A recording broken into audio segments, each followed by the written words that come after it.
इधर चुनावी मौसम के बीच नेताओं का भगवान प्रेम उमड़ रहा है। लोगों के बीच जाने से पहले नेता भगवान के दर जा रहे हैं। रामपुर और मथुरा से दो तस्वीरें सामने आई हैं जो कभी सिल्वर पर्दे पर जलवा बिखेरती थी, वो आज भगवान के दर जा पहुंची हैं।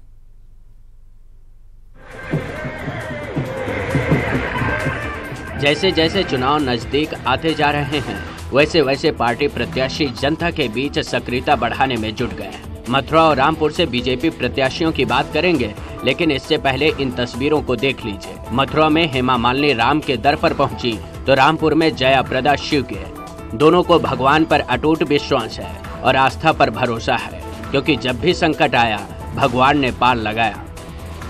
मेरे लिए सौभाग्य की बात है और मैं भगवान शिव जी से प्रार्थना की है कि हमारे जीवन में एक नई मोड़ लाए हैं। तो उस पार्टी से मैं आज पहली बार चुनाव लड़ रही हूँ, तो इसीलिए पहली बार, इससे पहले भी जब मैं आई इस मंदिर से माथा टेक के गई तो मुझे विजय प्राप्त हुआ है। तो आज उसी नाम से मैं भगवान शिव जी से प्रार्थना की कि उन्होंने जो आशीर्वाद हमारे सदा उनका कृपा रहे।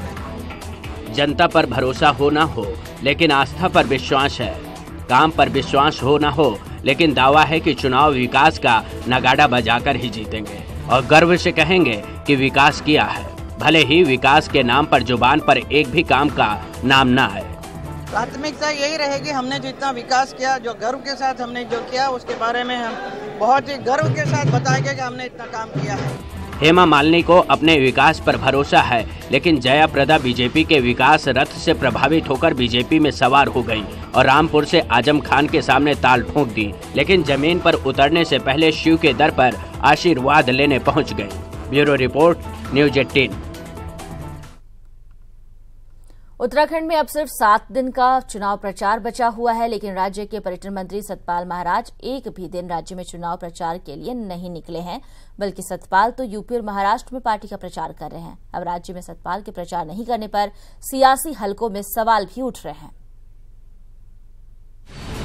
रुद्रपुर में खुद पीएम मोदी ने जनसभा की। अब पीएम प्रचार के लिए गढ़वाल भी आएंगे। मुख्यमंत्री समेत सभी कैबिनेट मंत्री भी चुनाव प्रचार में जोर शोर से जुटे हैं, लेकिन कद्दावर नेता और राज्य सरकार में ताकतवर मंत्री सतपाल महाराज उत्तराखंड के प्रचार से मीलों दूर है। सतपाल राज्य में प्रचार कर ही नहीं रहे हैं। सूत्रों के मुताबिक सतपाल ने पौड़ी सीट से दावेदारी की थी, लेकिन उन्हें टिकट नहीं मिला। 2017 विधानसभा चुनाव में तीरथ सिंह का टिकट काटकर सतपाल महाराज को टिकट दिया गया और इस बार उन्हीं तीरथ सिंह को पौड़ी से प्रत्याशी बना दिया गया।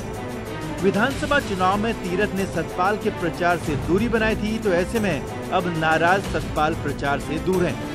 खबर तो ये भी है कि पार्टी का एक गुट सतपाल को प्रचार से दूर ही रखना चाहता है। तीरथ सिंह जीत जाते हैं तो अगला जो होगा सिटिंग गेटिंग, अगला एमपी भी टिकट उन्हीं को मिलेगा।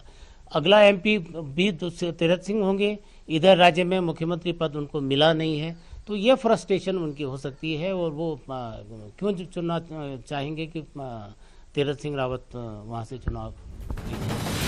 मंत्री के साथ धर्मगुरु सतपाल महाराज के देश भर में भक्त हैं और पार्टी उनका स्टार प्रचारक के तौर पर उत्तर प्रदेश, मध्य प्रदेश और महाराष्ट्र में इस्तेमाल भी कर रही है, लेकिन उत्तराखंड से फिलहाल सतपाल दूर ही है। अब हालांकि पार्टी नाराजगी की बात को सिरे से खारिज कर रही है। और सतपाल महाराज जी भी 4 तारीख के बाद आ रहे हैं। 5-6 में उनकी जनसभाएं लग रही हैं और सतपाल महाराज जी निश्चित रूप से पौड़ी लोकसभा क्षेत्र में भी जनसभा करेंगे और दूसरी सभा में भी क्षेत्र में भी जनसभा करेंगे। उनका कार्यक्रम लगभग तय हो रहा है, मतलब हो गया है। वो 2 दिन का समय बीच में आ रहे हैं। देश में भी उनके कार्यक्रम लगे हुए हैं।